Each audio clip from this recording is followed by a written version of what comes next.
Do women find clinginess attractive or unattractive, and why? I think if it's too much, it's not attractive in general. So yeah, if someone doesn't let you even breathe, then that's not fine. It's not right. So it's not attractive. No, it's not. No. In one of my recent Skype consultations, I was asked a really sad question. I was asked, how do you stop a woman from constantly nagging and complaining, a woman who is constantly disrespecting you? It was really sad because it was a reminder that there are men out there who have to deal with this kind of behavior. There are men with girlfriends or wives who are always whining, always complaining, having no femininity, always nagging, showing zero respect. And to make it even worse, there are men out there who think that that is normal. They think that's just how women are, or that's how relationships have to be. Let me tell you, that kind of behavior is not normal. It means that something has gone wrong. Something is wrong either with her, with you, something's wrong with the relationship, or it could be all three. But whatever the case, it's a problem and you need to fix it immediately. Let me tell you what the end goal is here.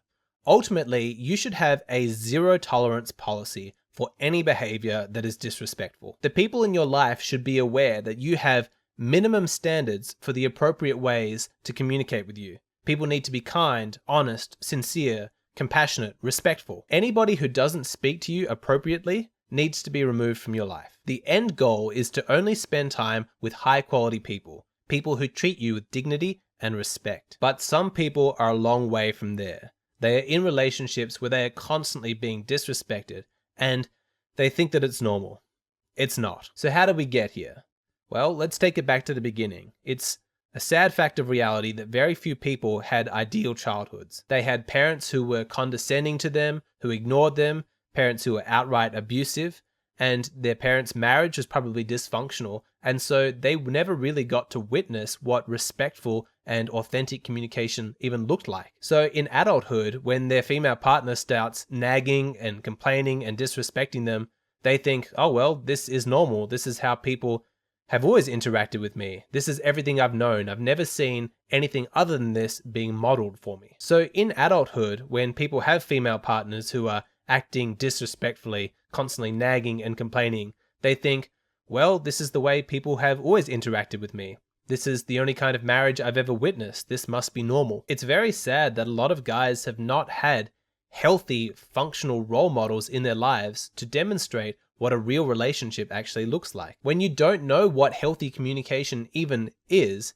it's very easy to slip into this trap of accepting dysfunctional communication because it just seems normal. Now, a huge part of this battle is actually self-esteem.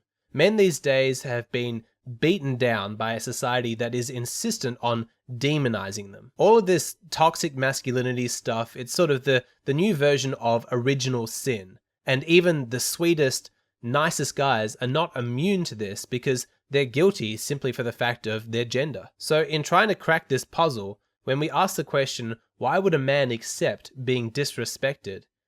The sad answer might be that he doesn't really believe that he deserves respect. So if you're in a dysfunctional relationship and your woman is constantly nagging and complaining and all those negative behaviors, what do we do? How do we get out of this? Well, first things first, you need to look at yourself and ask, are you a high quality man? Do you have a healthy self-esteem? Do you believe that you deserve kindness, respect, love? Because if the answer is no, then straight up, you're not ready to be in a relationship. Relationships are hard work and only emotionally mature men can even handle them. In a relationship, you are the leader. You are the man. And how is a woman going to respect you and follow you if you don't even know where you're going? So that's step number one. You need to sort yourself out first. Always remember that respect isn't something that you demand. You're not a tyrant. Respect is something that you earn, and you earn it by becoming a high quality man. After you've done that, the natural next step is for you to raise your standards for what you accept with regards to interacting with you. For some of the nice guys out there, the people who like to rescue damaged women,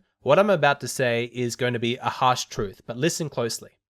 It is not a virtue to be highly tolerant of dysfunctional behavior. If you are putting up with nagging and complaining from your female partner, you are not doing either of you any favors. When you see a parent sit there placidly while their child throws a temper tantrum and the parent does nothing to rein that behavior in, You can sense this parent is not doing what's right for the child. Negative behavior needs negative reinforcement. There needs to be consequences, because how else is the child going to learn? Likewise, how is your female partner ever going to learn to communicate respectfully if you don't provide any negative consequences for her disrespect? Why would she ever change? She gets a dopamine hit every single time that she puts you down. Why would she give that up? The brain is hardwired for pleasure. It feels good to her to disrespect you, and it's easy. She can just blame everything on you. So you need to stop accepting her behavior. You need to stop being so passive. Now, here's what you don't do. Don't start crying and vomiting all of your emotions onto her. Don't whine and complain and saying, "Why are you so mean to me?"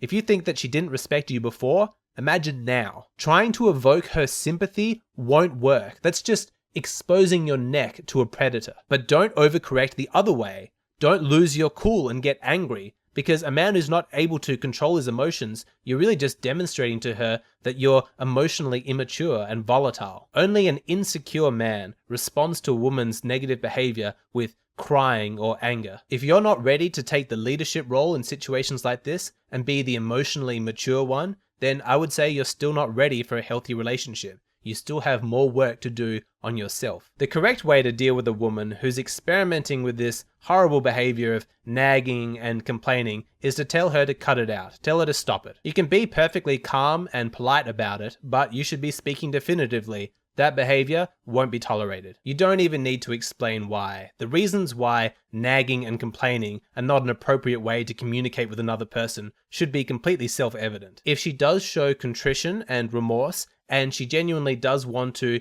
talk about it, and you think that explaining it might help in some way, you can go through the minutiae of it. Telling her that adults don't nag each other, and that if there's something that she wants you to do, she can respectfully ask you. Likewise, if something is bothering her, then she doesn't need to complain. She can express, like an adult, why it's bothering her. You can talk about it. There is no excuse for her not communicating herself calmly and rationally. The two of you are adults. You're not children. In a healthy, functioning relationship with two high-quality people, you communicate your desires, feelings, and expectations in a way that is respectful to the other person. That kind of clear, sincere communication underscores the dignity of the relationship and shows that you're cooperating. It demonstrates that the two of you are on the same team. You're not competing with one another. But here's the important part, because that sense of camaraderie, that sense of teamwork, is conditional upon you both meeting minimum standards for how you're allowed to engage with each other. At all times, she should be aware that she has to behave a certain way if she expects to be in a relationship with you. You have standards, and that's good. They're not